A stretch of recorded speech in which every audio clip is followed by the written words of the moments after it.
Welcome back, brothers and sisters. I am Braden. This is Langley Outdoors Academy, the place where we not only talk about what's going on in the gun world, but also how we're going to fix it together. And the content that I'm going to show you tonight is an article that I ran across NPR, and it really highlights how in schools the kids are talking about, no, we need physical protection, and the gun-controlling left is telling them exactly what they need, basically safety-splaining to them, and then they're not listening. This one is pretty stark. Everything will be linked in the description box below. And thank you so much in advance for watching this, checking it out. Hit that like button, subscribe to the channel, and turn the notification bell on. And with that, make sure you guys check out the Vantage holster giveaway for a truck. And we're going to get right back to this. I've got to tell you about the biggest giveaway I've ever done on this channel. Vantage Holsters is giving away an $80,000 custom Rocky Ridge Silverado for free to one lucky American who buys one of their holsters or t-shirts through June 3rd. Now, this is not your everyday range holster. This is the holster that eliminates the excuse not to carry every day because of comfort. In fact, there's a money-back guarantee based around that comfort level. It fits 99% of semi-automatic handguns on the market, can hold 2 magazines, and is completely versatile in where you actually strap this bad boy up. It has a no-stink material, it's completely adjustable, and it fits up to 48 to 68 inch waist. And in order to have this opportunity to get the truck, all you have to do is enter to win in the link below for $50 off your order as well, and you get a chance for this truck. So check it out right down there in the description box. All right, beautiful people, listen. There's this thing on the left, particularly around gun control, because we focus on it a lot, where they will come up with an idea, and it is the best idea, and it's the best idea in the room. And they're that person that no matter what information comes in front of them, no matter if it's unconstitutional or constitutional, no matter if it makes sense or doesn't make sense, they will consistently say the exact same talking points. It doesn't matter, right? Even when the people that they are purporting to protect, in this case, high school students, around prevention of school shootings or just any type of shooting violence because of gang activity, they're not listening to them at all because they've got to hit their talking points. They got to get that money. They got to do this. Check this out. This is really, really stark. And let me know if I land the plane on this one, because this one, it's not this common usually that it's this clear. Where gun violence is common, some students say physical safety is a top concern.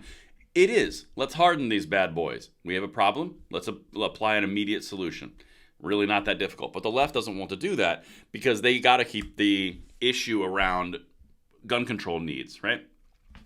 The students of North Community High School in Minneapolis have seen a lot. Some things, morbid curiosities, a bullet, freshly fired, spinning and melting the rubber on the track surrounding the school's football field. And the federal government is investing billions of dollars to combat this problem.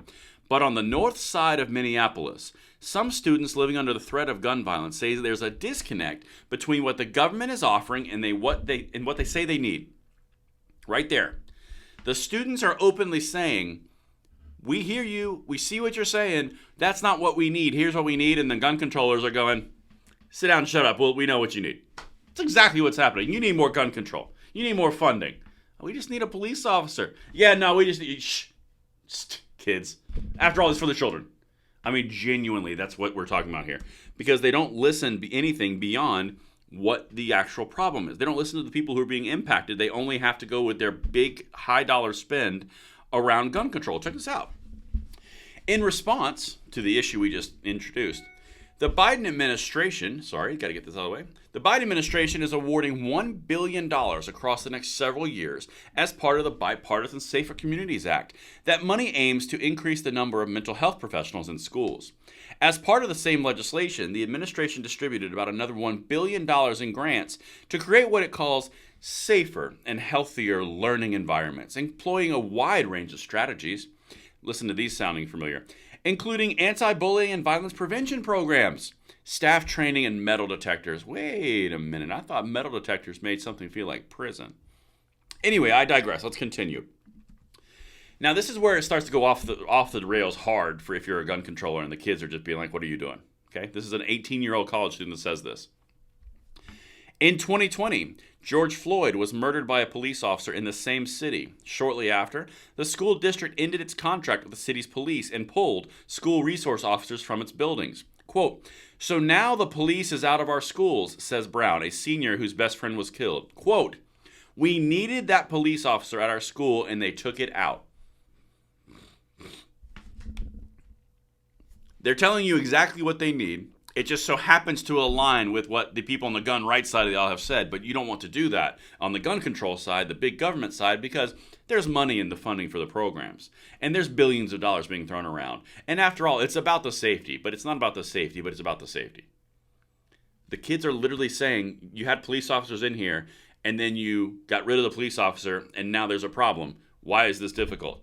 And then you go down to the next line of, well, the kids will feel uncomfortable. Yeah? Listen to what this student says too, because this is what they're talking about the person who was the armed RSO, or the SRO. Quote, "That's a trusted person. If I knew my coach was out there protecting me, I'm fine." You pulled the police from schools. You complain about crime in schools. Students are like, why would you pull the police if we need protection? And as long as it's someone that I know and I trust, what's the issue?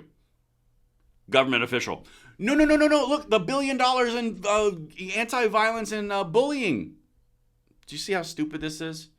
And it's not just the children. Let's go into the actual principle of the entire thing. Check this out. Because you're about to get into the talking points. Here we go. This is gun control talking points all day long. Studies have shown, how many of these have you heard? The presence of police can criminalize the school space and serve as a pipeline into the criminal justice system. The a researcher from Columbia. Still, she says the need for real physical safety is valid. The need for real safety is valid, but you're removing all the protection for the students and then you're decrying the fact that there's violence? It doesn't make any sense. This is the exact same thing as when you defund police and their general broad population, and then you say, but the violence, oh my gosh, the crime is just out of control. We should spend more money and give them more housing. This is not an isolated incident. This is tied together. This is A plus B. This is an entire worldview. But let me show you one more thing, and then I'll tell you what the principle's saying.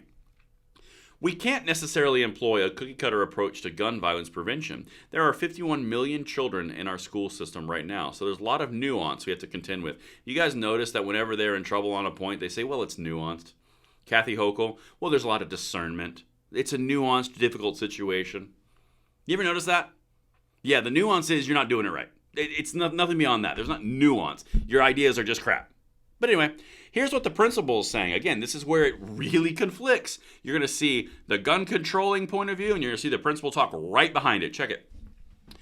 She says alongside stricter gun laws, strengthening communities at large, investing not just in school culture, but also in things like affordable housing and neighborhood green spaces, they can act as sort of a vaccine against violence.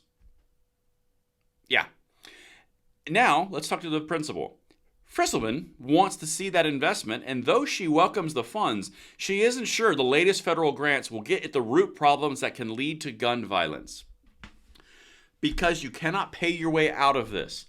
They're trying to put billions of dollars in place to cover the idea that they took cops out of schools and all protection out of schools, and now they're going into, well, money for affordable housing and for green spaces. It's like a vaccine for gun violence, which is complete lunacy.